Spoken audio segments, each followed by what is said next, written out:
Welcome to the Human Capital Innovations Podcast, your go-to source for personal, professional, and organizational growth and development. We hope you tune in often for all things people management, organizational development and change, organizational leadership, and social impact related. Maximize your personal and organizational potential with Human Capital Innovations Podcast.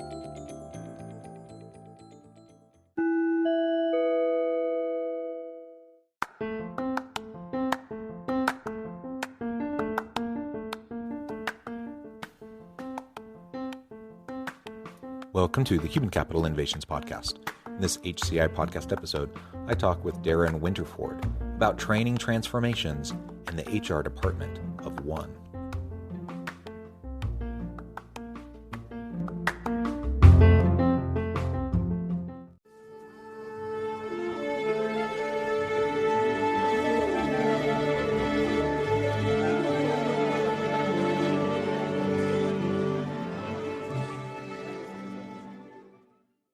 Darren Winterford, welcome to the Human Capital Innovations Podcast.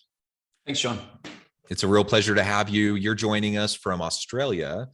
So it's afternoon for me here in Utah. It's morning for you there in Australia. And I'm excited to have a nice conversation around training and tech-enabled training, which really gets into your background. We're going to be focusing on training transformations and the quote unquote HR department of one, what you really mean by that and what that means for the future of the HR profession, for the HR functions, and really the future of work all the way around. As we get started, I wanted to share Darren's bio with everybody. Darren Winterford is CEO and founder of EdApp, has extensive experience building mobile apps and pushing the boundaries of innovation. As a pioneer in the micro-learning space, EdApp's teams, led by Darren, are established in Sydney, London, Manila, and New York. Today, the EdApp platform has wide reach, where around 50,000 lessons are completed every day in over 90 countries around the world. With the current focus on the democratization of learning, EdApp, together with the United Nations, have launched Educate All, an initiative to increase access to free, high quality, and impactful education around the world. Darren is a well-rounded speaker and thought leader. He has been asked to speak at many events, including the L&D and Innovation Tech Fest conference, which resulted in EdApp winning the Most Innovative Award. He has also been featured in podcasts such as Make It Happen and broadcasts like OzBiz. Thanks again for joining us. Anything else you would like to share with listeners by way of your background before we launch on into the conversation? No, it's great to be here. Currently in Sydney, Australia, which is in lockdown. We unfortunately didn't get our vaccination rates as high as the government would like. And Australia has always been an island, but it truly is at the moment with no way on or off. So I'm interested to talk to people from the outside world. Wonderful. Well, it's a pleasure. And, I've spent some time in Sydney and Brisbane, beautiful places. And I just really love Australia and I want to get back. So hopefully this whole COVID mess gets behind us soon. People will get vaccinations. We'll get past this and international travel will open back up and we'll be able to go see things in person. Let's hope so. Yeah. It shouldn't be too long.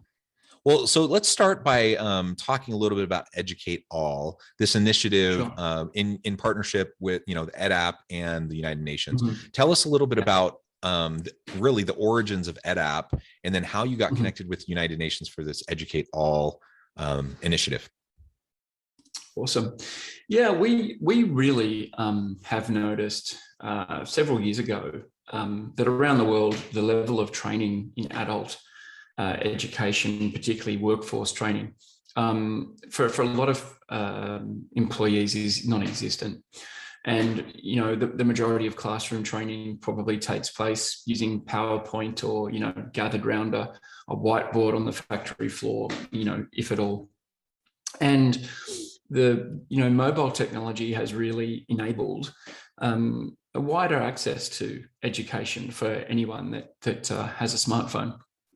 And so the origins of EdApp really were to look at the ability to push out workplace learning from, the center of an organization, whether that be the HR department, the L&D department, and push it out to people's mobile devices to help them be able to do the best work of their lives every day, to be able to perform and to be able to grow, and predominantly in the workplace. And we realized that there was, as our platform was being used and growing rapidly, that there are a lot of learning and development departments around the world that have a great deal of knowledge when it comes to some of the skills that are more broadly applicable than just in the workplace. So things like leadership skills, things like entrepreneurship, things like running a team effectively, really valuable content that really a broader audience could consume. And so we began talking to some of our clients, and one of our clients was the United Nations, who was using EdApp to push out learning into places like Afghanistan and Iraq and parts of Southern Africa. And there's all this great learning, as I say, that's been put together, but it's limited to, those organizations that are using our platform. And some of it is so good, and it seemed like frankly, such a waste that material should be limited by, the corporate veil. And so we began to talk to clients to say, look, is any of this particular IP for your company? Is there anything here that you wouldn't like in the public domain? And for the majority of learning and development professionals, they were very interested in the idea that, hey, would you like this to be able to go and help potentially other adults and potentially young adults to get ahead and maybe to enter the workforce for the first time? So in other words, is there a way that people can access this learning and development material if they're not currently employed, and if their employer hasn't decided to deploy EdApp? And so what we did is we embarked on this program called Educate All. Even though we are a B2B platform, we actually opened up a part of the product to what we would say, the consumer. And now anyone with a smartphone can access EdApp on the App Store, on Google Play, can sign in as what we say a self-directed learner, and they can access all the same content as our corporate partners and anyone that has decided to donate courseware into that platform. And so now there's 600 or 700 courses in there that are being taken all over the world, and it's completely free. Well, that is just amazing. Is the content branded by different companies that contributed it, or is it free of branding even? Yeah, it can be, but there's probably 60% of the content. If a self-directed learner discovers it and is engaging with it and may happen to have a part-time job or would like to tell an employer about it, that employer is able to also sign up for a free account. EdApp is a freemium product. So you can actually access the product, you can access the entire library, and you can rebrand and edit about 60% of the library and deploy out to teams absolutely free. It's only our enterprise features where we start asking for a paid product. Well, that is just incredible. And I'm excited after this interview to go check it out because I think that's really amazing. And I'm a big believer. So I'm in the HR people consulting space, but I'm also a professor. And so I'm a big believer in open education resources and providing free information as broadly as possible. And in the higher ed space, there's a lot of push behind behind open source textbooks and various learning technologies. I think this is tremendous, and this could be a great complement to a lot of what happens in traditional university spaces, as well as in more traditional corporate training spaces. A real no-brainer in my mind, to utilize these types of resources. Yeah, that's right. And I mean, we just saw so many, even employees, and we're going to touch on the HR department of one, but typically what that means is, one person at an organization, and typically, let's say between, 50 and 100 team members or staff, there's no L&D department. They're there to hire, to fire, to, move people around the organization and sign off sick leave. That's predominantly what they're about. They don't have the time to start investing and thinking about growing people. And so what EdApp does, hence the term democratizing education, is it allows them to, they can go on, as I say, EdApp's completely free. they can take that, they can look at the content in the library. And as I say, there's hundreds of courses, they're rated, reviewed, and there might be leadership skills, working as a team, all of that material. But there's all the UN material is there. We've got material donated by lots of large corporates, across the United States and elsewhere. They can then drag that into their account. They can rebrand it. They can give it some context. They can shoot a video and appear in it. They can change all of it if they wish, but it gives them that template to then be able to say, here's a dozen or so courses that I can then assign to my team. And they receive simply an email that says, hey, you've been invited to EdApp, jump in, download the app, and you've got yourself there a world-class, frankly, corporate learning solution that you don't have to pay for unless you're after these, really enterprise-grade features, really advanced analytics and some of those things. We have a translation engine that is powered by Google, so we translate into 105 languages. But again, if you don't need that, you don't have to pay for it, and you can run EdApp completely free forever. There's no time limits or anything like that. It's, we want this product to be a force for good, and it certainly is. As I say, we see it being used by very large, the UN, all their affiliated agencies like UNESCO, UN Women, UN AIDS. It's also used by other organizations like WHO, like Plan International. It's used a lot in the developing world. But also, as you say, there's a lot of universities, a lot of university professors use it to just be that top-up micro-learning to help embed concepts with students. We all know students spend an inordinate amount of time on their mobile phone or their smartphone. So, this is a perfect way to be able to just embed those in those topics. And there's a lot of advanced features in there like spaced repetition, et cetera, that can help students really embed that knowledge you're looking for them to retain.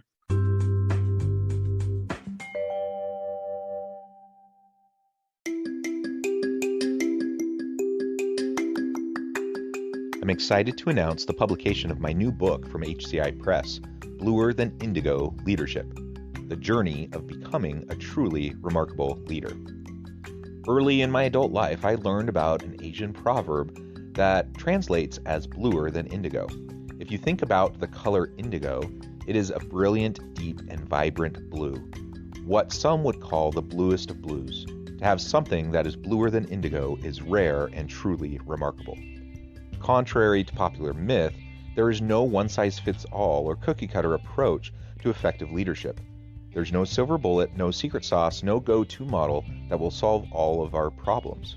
The truth is, great leaders have all had their unique strengths and flaws, and have all had to discover and then pave their own distinctive path in their life's journey to fulfill their leadership potential.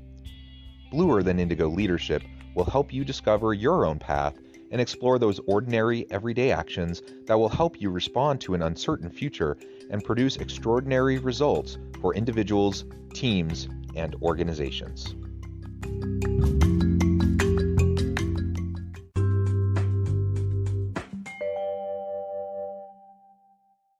Yeah, that is so cool. And when this feeds into really what we're going to be talking about with the HR department of one, and really learning and training transformation that's happening, across spaces. Tell us a little bit about this is clearly what you do all day. Tell us more about what you're seeing in terms of these learning training transformations that are happening in companies. Yeah, look, COVID has been a big accelerator of what we were seeing anyway, but obviously the traditional classroom, where people were booking a time with a trainer and sitting in a dark room with, an overhead projector, 5 or 6 years ago, that model is clearly being challenged. We've now got this mixture of at least hybrid, if not, totally remote, even on the, in the more traditional workplaces. We have flexible hours and the like. So the idea of pulling people into a classroom, particularly in the workplace, is less and less palatable. And so these kind of hybrid tools like EdApp, that we have a feature that allows you to run a Zoom and then to take place in some learning intervals that take place, over the next 5 to 6 weeks. It's delivered out in micro learning, so it's in very small chunks, and you do a few minutes a day or, 30 minutes a week at your own pace. on your mobile device. And that very much is being seen as, a model that represents the sort of flexibility and the power that organizations are now looking for with these flexible workforces and the way that the workforce is evolving. And so we see particularly, this move from the classroom to what we would call e-learning. With EdApp, it really is just about accelerating that past still asking people to sit down at a desktop, which again already feels like something that belongs in the dark ages, and pushing content out directly to a mobile device and having that accessible to the employee is definitely that other key theme that we're seeing out of HR departments. They're looking for something highly engaging. They're looking for something that they can maybe even foster a little bit of competition between employees, and I mean that in a friendly way, but ways that can also help a team feel a sense of belonging. And so, the smartphone, there's no doubt, everyone's learned, either it's via social media or otherwise, that, these devices do have a sort of personal connection. If we can include some gamification, and, EdApp has things like leaderboards, and it does enable also, it fosters a sense of organizational culture, and it does add back more than just 30 minutes of sitting in front of a laptop or a desktop and just getting through your company training. It's much more than that. We can instill a sense of culture in the way that the learning is taken on by employees, and that does tend to be the resounding feedback from companies of all sizes. And EdApp's deployed by some organizations out to 30 or 40,000 employees, all the way down the bottom to 30 or 40.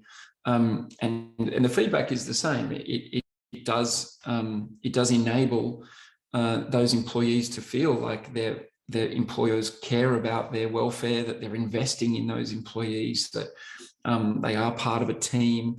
And, we have a number of features, discussions and assignments, and these various ways that you feel a part of the community when you're using it, even if it's amongst, a small organization. You can see, and there's badges being earned, and that sort of triggers, I guess, that help someone feel not just that they're completing the company's learning, but they're engaged and they're part of something, they're part of their team. Their employer, as I say, has taken the time to help develop them as an individual. And so, we tend to find very, very good feedback. And I would say that, dramatically, the growth of our platform, and indeed of mobile learning, has, was on the rise, but post-COVID, and obviously we've seen about 300% growth. So we're talking about something pretty significant.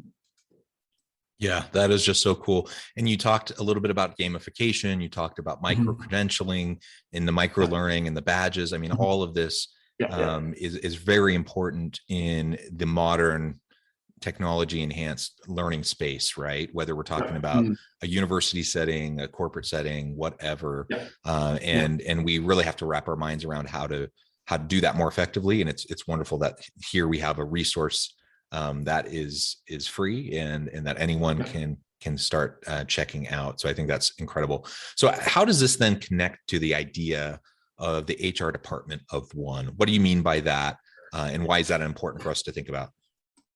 Yeah, it can be easy for large software companies and business to business solutions to focus on the enterprise customer, and look, the likes of Coke, Nike, Apple, Google, wonderful clients to have, large revenue and large cohorts of learners, but the majority of Americans actually belong to organizations and work for organizations where it's not of a size that will have a complete L&D team.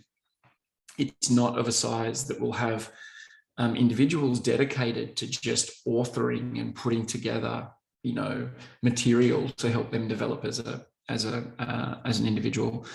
And in fact, the majority of us work for what we call companies with a HR department of one. And that person is responsible for, as I say, for recruitment, for, employee welfare, for managing, sick pay, managing benefits, juggling legal, requirements of different states.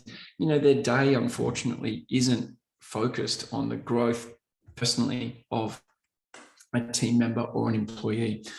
And so that we tend to find is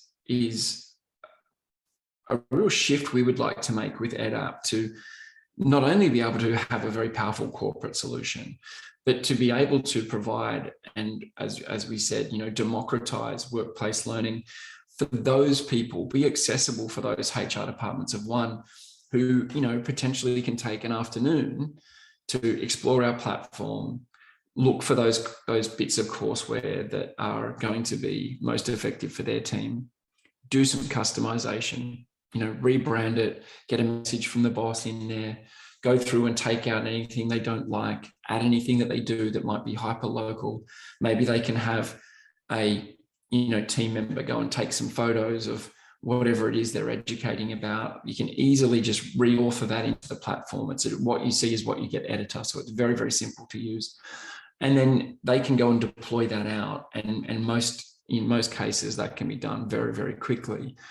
And we've been able to optimize for, that HR department of one to then, to give them a learning solution that they can then talk about, and not only with existing employees, but they've then got, if they're trying to bring new people into the organization, even though they're under-resourced, they do have an onboarding program. They do have skills development.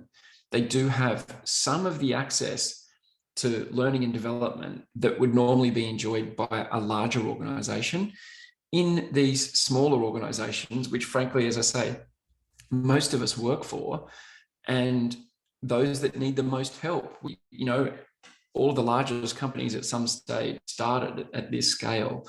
And what we really want to be doing is fostering those organizations to become, the leaders of the future. And so that's why for us, we love talking to these kinds of companies. There are obviously thousands of them out there, but they have a real need. And we tend to find that they're quite progressive. They're very interested. And for a lot of them, they can use the product even without charge. So for us, it's a really wonderful result if we're able to touch these levels of organizations that frankly, currently have nothing. They currently probably use PowerPoint, or they might sit around and have a discussion once a month with the new round of people that are onboarding. Incredible. Well, thank you so much, Darren, for providing a little bit of an overview to EdApp and all of the really great work that you and your team are doing. I know at the time we're getting short on time, but before we close, I wanted to give you a chance to share with listeners how they can get connected with you, find out more about your work, what you can offer them and their organization, and then give us a final word on the topic for today. Sure. Yeah, the best way to experience EdApp is obviously just go and visit us at edapp.com. Very, very very easy, very accessible. You can find me on LinkedIn if you want to connect personally. And I'm always happy to talk to anyone interested in exploring more about the space. But yeah, we're really, really excited about where 2022 is going to take us. We've obviously seen this massive digital transformation, and that includes the learning and training space as well. And we would really like to continue to really be able to offer this fantastic platform to those that need it most. So we're really looking forward to continuing our growth, particularly there in the US. Excellent. I know I'm going to check it out. I encourage listeners to check it out. Check out Darren and his team and find out more about what they can do for you. And as always, I hope everyone can stay healthy and safe, that you can find meaning and purpose at work each and every day. And I hope you all have a great week.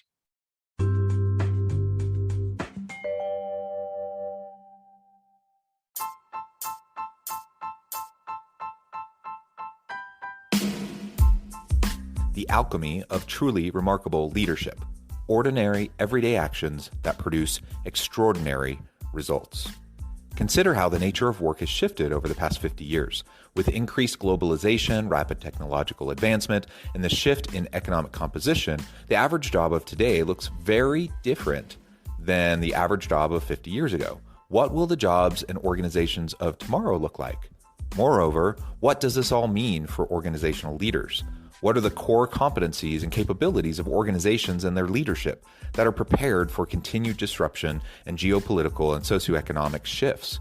Regardless of what the future holds, increasingly, leaders need to be socially minded, data-driven, decisive, champions of talent, and disruptors of the traditional notions of leadership, teams, organizations, and work. The alchemy of truly remarkable leadership will help you to explore your own leadership competencies and capabilities and consider ways to apply and implement them into your workplace and personal life.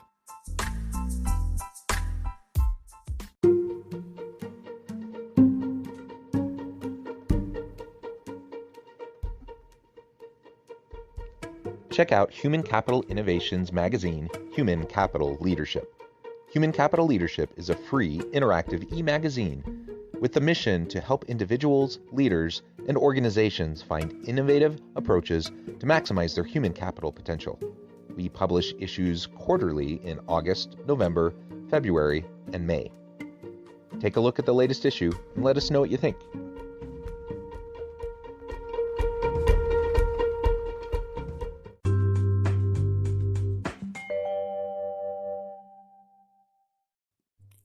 Thanks again for joining us for this episode of the Human Capital Innovations Podcast. I hope you stay healthy and safe and that you have a great week.